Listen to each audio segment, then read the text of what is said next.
¿Qué tal? Bienvenidos a un nuevo capítulo de Energía Estratégica. En esta oportunidad nos visita Nicolás Eliashev.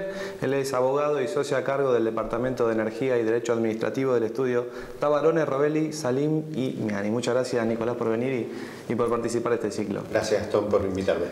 Tenemos muchos temas para charlar. Me parece que la oportunidad amerita para analizar lo que es contratos entre privados. El gobierno dijo que iba a sacar la reglamentación en abril. Finalmente estamos entrando a mayo y todavía no hay novedades. Digo, ¿cuáles son los principales puntos desde el punto de vista técnico que se deben reglamentar y por los cuales seguramente el gobierno está trabajando y esperando sacar esta reglamentación? No, la verdad que todos esperamos que esta reglamentación salga pronto, pero la verdad que también hay que decir que no me preocupa esta demora porque entiendo que se está trabajando y bien, y prefiero unas semanas de demora y que tengamos algo que tenga en cuenta todos los problemas que ahora podemos llegar a analizar antes de apurarse a sacar algo que después es mucho más difícil modificar. Yo diría que lo importante en términos de los contratos entre privados es tener en cuenta que la ley 27191 prevé la obligación de los usuarios que consumen con un consumo mayor a 300 kW de potencia de abastecerse de energía eléctrica proveniente de fuentes renovables con un porcentaje creciente, como todos sabemos. El decreto, dando un paso más allá, lo que dice es que esta obligación se puede cumplir de distintas formas. Claro. Una obligación se puede cumplir por la opción que se llama de default, que es con la compra conjunta de CAMESA, o se puede cumplir firmando un contrato de abastecimiento, un PPA, con un generador o con un comercializador o con un proyecto de autogeneración. O sea, esas son las tres opciones que tiene el gran usuario. El decreto abrió un menú. Sí. El decreto, a mi criterio, con buen criterio, abrió un menú diciendo, bueno, vos podés ir por acá, podés ir por allá o podés ir por allá. Entonces, lo que dice el decreto es, bueno, va a haber un plazo para que vos optes y la autoridad de aplicación, el Ministerio de Energía y Minería, va a tener que determinar muchos detalles que hagan que esa elección sea informada y sea posible. Y eso es lo que hace falta. Lo que hace falta es, bueno, qué tipo de proyecto de autogeneración califica, por ejemplo, o cómo sería el precio que tiene que pagar un gran usuario en el caso del mecanismo de compra conjunta. Debería ser todo el promedio de lo que CAMESA está comprando a su vez por renovar, más algo, bueno, ese algo cuánto es, la potencia, cómo se va a valorizar. Esas son las cosas que, digamos... Hoy el gran usuario no tiene muchas opciones, no está reglamentada la generación distribuida, sí.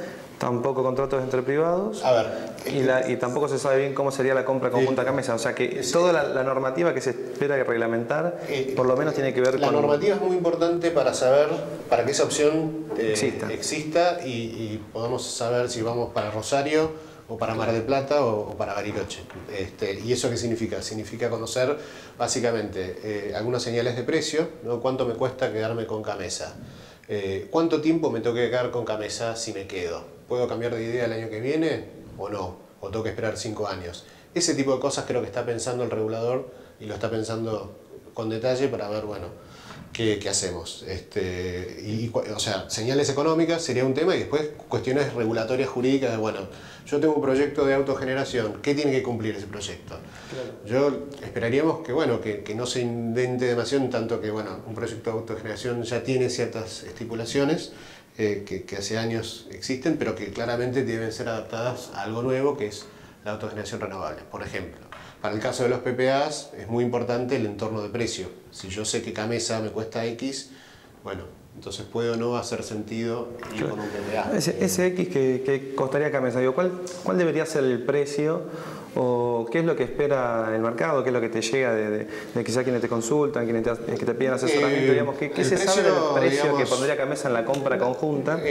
Yo no comentaría demasiado al respecto, creo que hay que esperar a lo que diga la regulación. Lo que digo es, si el espíritu de la ley es fomentar el mercado entre privados, creo que lo que sería interesante es que económicamente valga la pena contratar entre privados. O sea, si el espíritu de la ley 27191 lo que quiso hacer es abrir un mercado entre privados, que en ese momento la verdad es que ya estaba permitido por la ley 24.065, pero estaba suspendido por la resolución 95.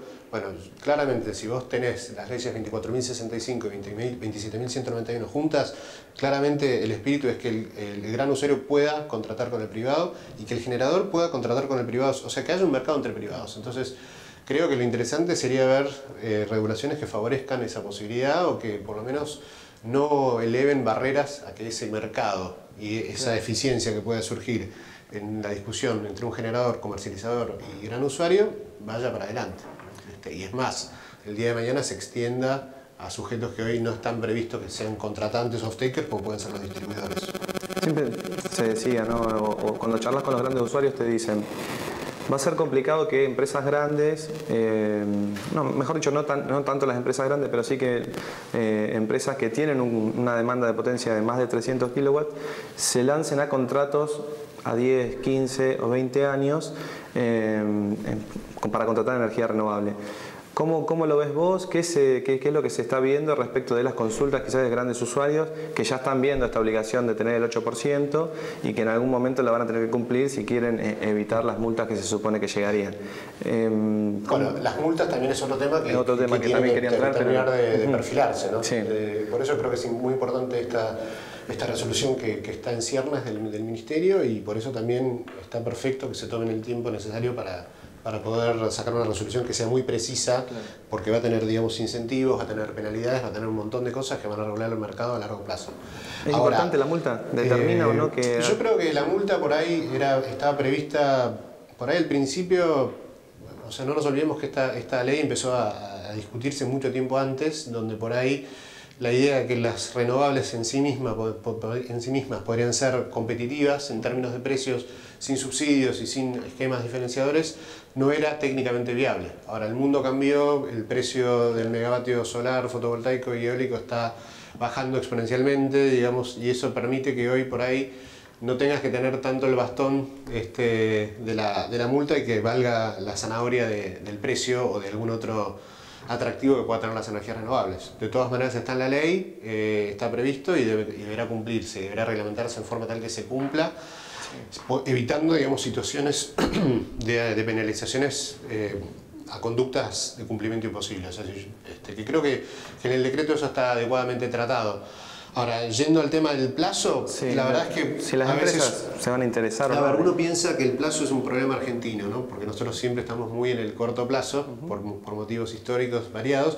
La verdad que viajando por el mundo este año en algunos otros seminarios en los que se discute el tema de PPAs entre privados, en todo el mundo es difícil lograr compromisos por largo plazo. ¿Por qué? Porque la realidad de por sí es cambiante, porque los precios de la energía son cambiantes, los precios relativos cambian todo el tiempo. Entonces, creo que ahí lo que hay que hacer es tener esta regulación. ¿Y cómo lo trabajarías, digo, para que cierre? Porque si le pones un mínimo de 10 años... Hay que dejar que las partes trabajen. El grueso de las empresas no entran. O sea, mi idea es que la regulación no ponga un plazo mínimo, que eso sea algo que las partes arreglen. Hay que dejar que las partes privadas negocien comercialmente. Entonces, ahí, a partir de ahí hay un quid pro quo que alguna persona quiere un contrato muy, muy cortito y más caro, y bueno, será así. Otros querrán un contrato largo y más barato, digamos, pero hay que dejar que trabajen las partes con la menor interferencia posible regulatoria en ese sentido. Y en cuanto a las condiciones de inversión, Nicolás, ¿cómo sería? Pensando en los precios, sí. El gran usuario va a ir a comprar a un privado en tanto y en cuanto le convenga económicamente. Sí, hay una conveniencia económica que es obvia. Y la obligación también. Hay una obligación, hay un tema de seguridad de suministro, y creo que también hay un tema de que algunos grandes usuarios tienen políticas corporativas que los obligan a tener políticas corporativas internas que los obligan a tener un estándar de consumo de energías renovables, porque así lo han decidido sus accionistas. ¿Qué pasa si el usuario contrata energía renovable? Ahora bien, no llega a cubrir ese 8%. Ese faltante, tendría que tener la posibilidad de ir a comprar la camisa. ¿Y qué pasa si le sobra? Digo, ¿se lo podrá vender también al sistema? ¿Cómo se podría regular? ¿Es fácil de regularlo? ¿No? Sí, eso son los típicos... Es lógico. Son las típicas cuestiones que deberían estar previstas en una regulación de detalle, ¿no? En otros países, acá creo que tenemos una complejidad, que es que no tenemos tampoco un mercado más amplio entre privados, claro, que debería volver también y que esperamos que vuelva, que es el mercado que fue suspendido por la resolución 95. Entonces, me refiero a que la energía debería poder ser contratada libremente, no solo la renovable, sino claro, que debería ser contratada la energía térmica y tener un mercado térmico como el que supimos tener, donde entonces, digamos, cuanto más opciones tenés, más flexibilidad tenés, y entonces más variantes puedes tener, y volver a tener un mercado spot y volver a tener un mercado que vaya arbitrando eso. ¿Y se viene eso o no? Ojalá que sí. Lo veo mucho más decidido al gobierno en términos de reglamentar lo renovable, y no veo todavía alguna señal tan clara respecto al mercado a término entre privados en general. Confío en que eso va a suceder. confío en que va a suceder y creo que también se va a trabajar en eso. Volviendo a la pregunta, cuando recién te decía, si el usuario no logra ese 8%, o por el contrario, autogenera y tiene de más, ¿cómo funcionaría o cómo se regula en otros países? Ahí creo que, digamos, hoy la ley lo que te dice, si no juntás el 8%, tenés que pagar, bueno, tendrás un periodo de make-up, digamos, de poder recuperar al futuro. Si hubiera un spot... O sea, al otro periodo, sí, un 10%, Lo que pasa es que yo sería muy cauto en opinar acá sobre esto porque creo que hay que pensar en una regulación que todavía no conocemos y también hay que dejar que las partes negocien y que podamos escribir los contratos que se apliquen o que mejor se ajusten a cada realidad. Claro. Entonces, en cada contrato, la posición comercial de las partes hace que los riesgos sean asumidos por distintas partes. Un riesgo de falta de suministro en algún caso podrá ser asumido por quien lo debe proveer, en otro caso será asumido por quien consume. Depende mucho de qué pasa, ¿no? Habrá que ver también, por ejemplo, qué pasa con los temas de transmisión. Otro tema importante para la regulación. Bueno, qué pasa si no se puede despachar por falta de... La ley cubrió adecuadamente el riesgo de despacho, o sea, siempre vas a estar despachado si podés inyectar, si sos renovable, pero ¿qué pasa con una situación de curtailment? Bueno, no tengo la respuesta porque quiero esperar a la regulación a ver qué dice. O sea, depende de dónde te pares también, ¿no? Si vos mirás lo ideal para un generador es yo inyecto o sea, si yo tengo la energía disponible en mi nodo, el resto no es mi problema. Obviamente desde el regulador eso lo van a mirar de manera distinta y desde un off-taker de otra manera, ¿no? Es cuestión de esperar a que va a prever la regulación en esa materia. Y ya entrando a otro tema, Nicolás, que me gustaría charlar es el de las licitaciones. ¿Cómo imaginás que se va a cerrar este proceso de la ronda 1, 1.5? ¿Hubo en algún momento inquietudes de desarrolladores o oferentes que fueron adjudicados respecto del financiamiento, que notaban algún encarecimiento? ¿Estás viendo lo mismo? ¿Y si esto es un riesgo o no? Yo creo que soy muy optimista respecto de la resolución de lo que va a ser los programas de Renovar 1 y 1.5. Creo que han sido un éxito desde el punto de vista de la adjudicación, de lo que se ofertó. Y creo que se van a construir en su mayoría y podrá haber algún caso en el que no se construya. Después, o sea, yo no estoy acá haciendo... Como pasa en todos los países. Es una visión coyuntural la que estoy haciendo. No estoy haciendo una visión legal de lo que pueden ser los riesgos en cada caso. Que, digamos, no será acá el momento para decir, bueno, tenés acá tal riesgo, tal otra cuestión, ¿no? Es como una visión más macro. Lo que veo es una buena sensación. Por ahí hay que ser pragmático, por ahí uno si tiene el librito de que tiene que ser todo financiado por Project Finance, que es lo más eficiente, evidentemente es todo lo que quisiéramos que sea por Project Finance, pero evidentemente acá tenemos que estar pensando también en que va a haber equity, va a haber corporate finance, o sea, va a haber un poco de todo y ser pragmático en ese sentido. Yo creo que para el mercado es importante tener una industria de 1 o de 2 gigas. Cuando vos tenés una industria de 2 gigas instalados, tenés proveedores, tenés una cultura, tenés un track record, tenés un montón de barreras que se derriban. Ya sabés cómo funciona, sabés que hay realmente instalaciones que están funcionando. Entonces creo que los primeros gigas son los que más cuestan. Entonces, bueno, se financiarán algunos de la manera más eficiente, que es por proyecto, otros serán con tickets corporativos, otros será como pueda, en definitiva, pero lo importante es que creo que vamos a llegar a construirlo, o la mayoría, ¿no? Y repito, esto no es un análisis legal de los riesgos de cada contrato, sino que es una visión más macro, y si eso se logra, tendremos una industria mucho más vigorosa y tendremos una primera parte recorrida y una curva de aprendizaje importante atravesada. Y si eso sucede y si la Argentina sigue mejorando en cuanto a su perfil de riesgo soberano, como también espero que suceda, podremos tener una industria más madura y podremos lograr tasas más competitivas para financiar y el costo de capital seguirá bajando y todo eso será la puerta a un círculo virtuoso. Eso es una visión optimista macro, lo cual no implica que a la hora de analizar un proyecto particular o hacer una auditoría o analizar un contrato vamos a señalar los riesgos que veamos jurídicamente, no es una opinión jurídica. Otro tema que quería charlar, Nicolás, tiene que ver con la regulación de la generación distribuida. Sí. Es uno de los puntos que también se sabe que el gobierno, o mejor dicho el Congreso, está trabajando, también en colaboración con el Ministerio de Energía. ¿Cuál te parece que debería ser el esquema, el modelo a implementar de generación distribuida? Digo, pensando en tres opciones: balance neto, net billing o feed-in tariff.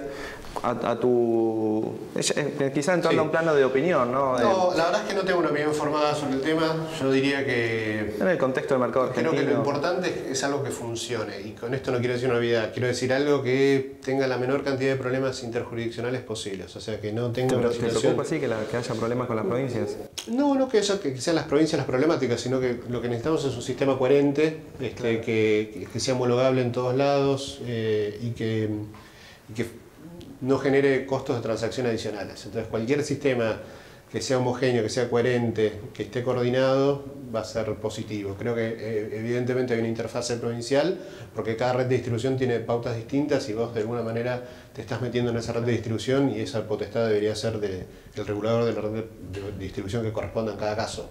Y luego cuando entras al tramo de lo que es la valorización de la energía, ya evidentemente tenés un componente más interjurisdiccional, pero no me animaría en esta instancia a decir yo soy hincha del balance neto o del feed-in tariff, etc. Creo que los feed-in tariff, digamos, en general han sido muy exitosos en alguna etapa original, hoy están en retroceso, hoy estamos viendo más balance neto, medición neta, pero eso no implica que haya una receta mejor que la otra necesariamente. Creo que es muy importante la generación distribuida y hay que tomarla en serio. En muchos países tenés centenares de megas puestos en generación distribuida y eso en algún caso puede implicar eficiencias sustanciales para el sistema. Así que, pero estoy más en una actitud de esperar y ver qué pasa con lo que está en debate, más que decir no, hay que hacer tal cosa. Nicolás, muchas gracias por participar de este ciclo de entrevistas. Muchas gracias por este espacio, me parece que el portal es muy bueno y favorece a quienes actuamos en esta industria con la posibilidad de tener información diaria. Muchas gracias. Gracias.